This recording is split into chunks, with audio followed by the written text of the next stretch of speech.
हिमाचल प्रदेश में 40-42 हजार करोड़ रुपए के 4 लेन हाईवेज बनते हुए दिखाई देते हैं। कोई विकास की कमी नहीं, विकास के लिए धन। दूसरी ओर हमारी सरकार, हिमाचल प्रदेश की सरकार, वो विधानसभा के अंदर धन के अभाव को लेकर के लगातार चर्चा। ऐसी क्या वजह होगी भाई?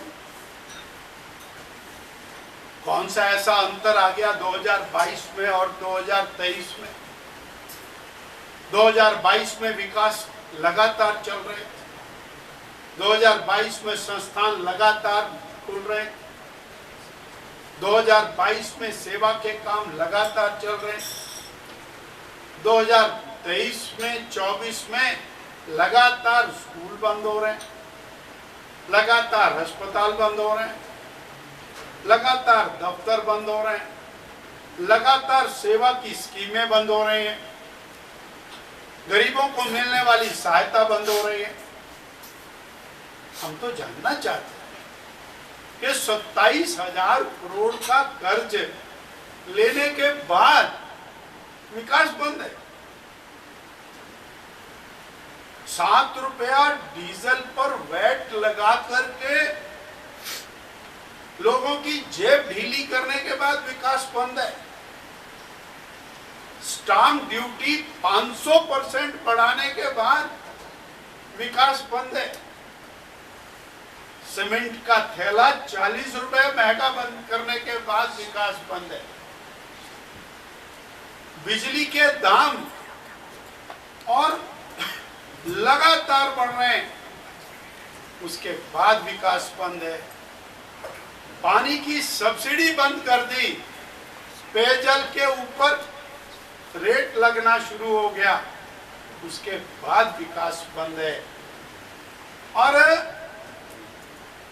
राशन डिपो में चावल का दाम बढ़ा दिया, आटे का दाम बढ़ा दिया, खाद्य तेलों का दाम बढ़ा दिया, सब्सिडी कम कर दी, उसके बाद विकास बंद है। तो ये कंपैरिजन है हमारे सामने, ये हमारे सामने, और एक एग्जाम्पल। गरीब कल्याण हमारी पहली प्राथमिकता। सुकन्या योजना कहते हैं हमने बंद नहीं की, पैसा देना बंद कर। सहारा योजना कहते हैं बंद नहीं की, आपने पैसा देना बंद कर। आयुष्मान योजना केंद्र की है, उसका पैसा देना बंद। हिम केयर योजना बोलते हैं हमने बंद नहीं की, उसका पैसा देना बंद कर। सरकारी अस्पतालों में हिम केयर के केसेस ऑन पेमेंट हो रहे हैं। कौन सा कल्याण का? और मोदी सरकार इसके विपरीत 70 वर्ष से ऊपर की आयु के प्रत्येक व्यक्ति को आयुष्मान का कार्ड इशू करके एक नया कीर्तिमान स्थापित कर रही है। यानी देश का प्रत्येक व्यक्ति वो लाभान्वित होना चाहिए। ये अंत। हम एक और बात आपके माध्यम से कहना चाहेंगे कि बेरोजगार वो आशा भरा हुआ है। 1 लाख सरकारी नौकरियां एक बार में मिल जाएंगी, उसके बाद 4 लाख और मिलेंगी। 5 लाख नौकरियों की उम्मीद करने वाले की उम्मीद इस कदर धाराशायी हो गई कि 2 साल के बाद अब उसको ये भी उम्मीद नहीं रही कि मेरा कोई टेस्ट भी आएगा, मैं कोई टेस्ट भी क्लियर करूंगा। और अब तो जो बच्चे टेस्टों की तैयारी करने के लिए कमरे लेकर लाइब्रेरियों में पढ़ रहे थे, उनको माँ बाप ने घरों में वापस बुला लिया, आओ घर में जरा खेत में ही काम कर लो, अब तुम्हारे बूते की बात नहीं। वो बेरोजगार इंतजार करता हुआ थक गए, उसके लिए कोई राहत नहीं है। और हमारी स्थिति यहाँ तक आ गई, महिलाओं को धोखा, किसानों को धोखा, बेरोजगारों को धोखा। बिजली के अंदर धोखा, दूध के अंदर धोखा, गोबर में धोखा, और एक और जो चिंता की कि सरकार केवल अपने आप को चलाने के लिए फाइनेंशियल मिसमैनेजमेंट कर रही है। फाइनेंशियल, इधर का उधर, उधर का उधर। बताएं ना, इतना बड़ा लोन ले रहे हैं वो विकास में क्यों नहीं लगा? गारंटियों के नाम पर तो धोखा आपने दिया ही था, परंतु उसके बाद सुधारवाद के चैंपियन बनना, आपने 1 लाख करोड़ रुपए की गारंटियां दे दी और सत्ता में आ गए। सत्ता में आने के बाद सुधारवाद याद आ गया, अब हम सुधार कर रहे हैं, अब हम आर्थिक रूप से मजबूत करेंगे प्रदेश को। तो सत्ता प्राप्ति करने के लिए आपने ये मार्ग क्यों चुना जिसमें 1 लाख करोड़ की गारंटियां दिया? यानी जनता के लिए दोहरे मापदंड। सीपीएस बनाने में खर्चा लगता है, उसके लिए पैसा है। कैबिनेट रैंक देने के लिए खर्चा लगता है, उसके लिए पैसा है। किसी एक विधानसभा क्षेत्र में एसपी का दफ्तर खोलना है, दफ्तर खोलने और करना, उसके लिए पैसा है। पर बाकी जगह के ऊपर दफ्तर बंद करने, अस्पताल बंद करने, क्योंकि पैसा नहीं है। ये जो दोहरे माप, और फिर हमें तो इस बात की चिंता होती है कि आपने 2 साल विक्टिम कार्ड खेल के निकाल।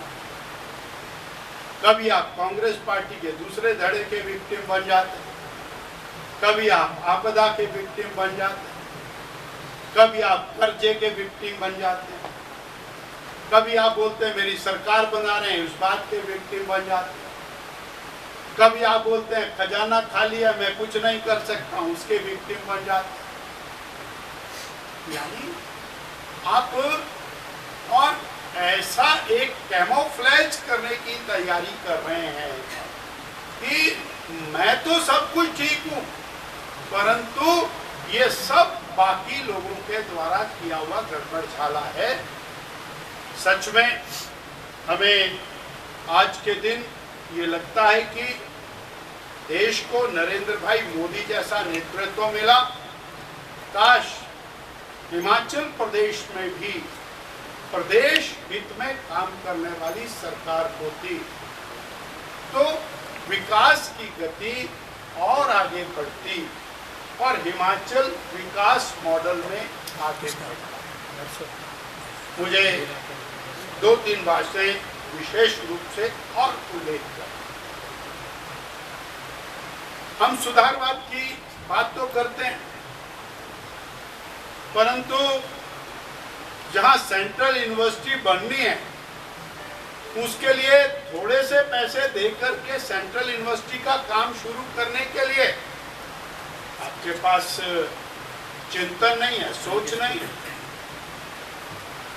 परंतु एग्रीकल्चर यूनिवर्सिटी की वो भूमि जिससे हजारों बेरोजगार ट्रेनिंग लेकर के देश विदेश के अंदर स्थान प्राप्त कर रहे हैं, उसको आप टूरिज्म के नाम के ऊपर विभिन्न प्रकार से इस्तेमाल करने की योजना बनाए।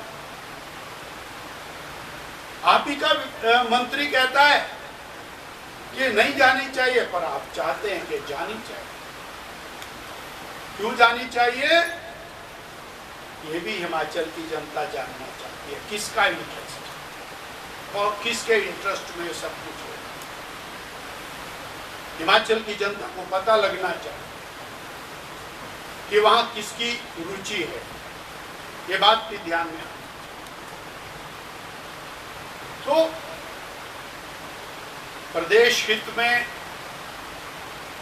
काम करने वाली सरकार, देश हित में काम करने वाली सरकार जब बनती है तो देश और प्रदेश आगे बढ़ता है। परंतु मित्रों के हित में काम करने वाली सरकार जब बनती है तो देश और प्रदेश पीछे हटता है।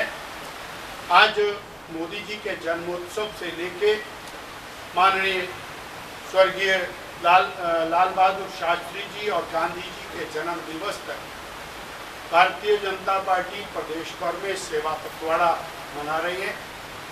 आज 17 संगठनात्मक जिलों में ब्लड डोनेशन कैंप लगाए गए हैं और 17, 18, 19 3 दिन तक स्वास्थ्य सेवा के क्षेत्र में भाजपा और भाजपा का युवा मोर्चा काम करेगा। 25 तारीख को पंडित दीनदयाल उपाध्याय जी, जो आज की सदी के बड़े विचारक हुए और जनसंघ और भारतीय जनता पार्टी के संस्थापक, उनके जन्म दिवस पर हर पोलिंग बूथ पर भारतीय जनता पार्टी सदस्यता अभियान को तेज करेगी। 29 तारीख को मोदी जी के मन की बात का कार्यक्रम हर पोलिंग बूथ पर सुना जाएगा और स्वच्छता अभियान और सदस्यता अभियान दोनों किए जाएंगे। और 2 तारीख को स्वर्गीय गांधी जी और लाल बहादुर शास्त्री जी की जयंती पर भाजपा स्वच्छता अभियान करेगी। इस प्रकार ये 17 तारीख से लेके 2 तारीख तक सेवा पखवाड़ा भारतीय जनता पार्टी मनाएगी। आज धर्मशाला से ब्लड डोनेशन कैंप की शुरुआत हुई है। मैं सभी भाजपा कार्यकर्ताओं का आपके माध्यम से आह्वान करता हूं कि वो इस पखवाड़े में सेवा कार्यों में और सदस्यता कार्यों में गति